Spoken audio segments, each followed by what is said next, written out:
കല്യാണം ഉണ്ടെങ്കിൽ ഇപ്പൊ ഡിഗ്രിക്ക് പഠിക്കുന്ന കുട്ടിയെ എന്തായിരിക്കും പറയാ, കല്യാണം ഉണ്ടോ എന്നാണ്? ഞാൻ തലേ ദിവസം അതിന് മുമ്പ് വരാം, എന്തെങ്കിലും പണിയുണ്ട് എവിടെയെങ്കിലും പോയാണ്ട് കല്യാണം വിളിക്കാനുണ്ടോ, ഞാൻ വരാം, കൂടെ വരാം. എന്നാൽ സിവിൽ സർവീസിന് പഠിക്കുന്ന കുട്ടിയാ എങ്ങനെ പറയാ, എന്തായിരിക്കും പറയാ?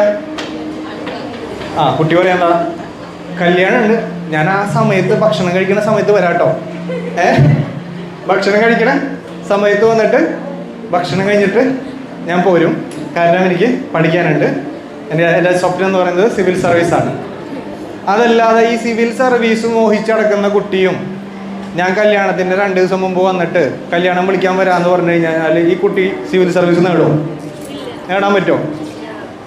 നേടാൻ പറ്റില്ല എന്ന് മാത്രമല്ല, മരിക്കുന്നവരെ എന്നിട്ട് പറഞ്ഞെടുക്കുന്നത് എനിക്ക് സിവിൽ സർവീസിന് പോകണമെന്നായിരുന്നു ആഗ്രഹം, പക്ഷേ യാദൃശ്ചികമായിട്ട് എനിക്ക് അത് നേടിയെടുക്കാൻ പറ്റിയില്ല എന്ന് പറയും.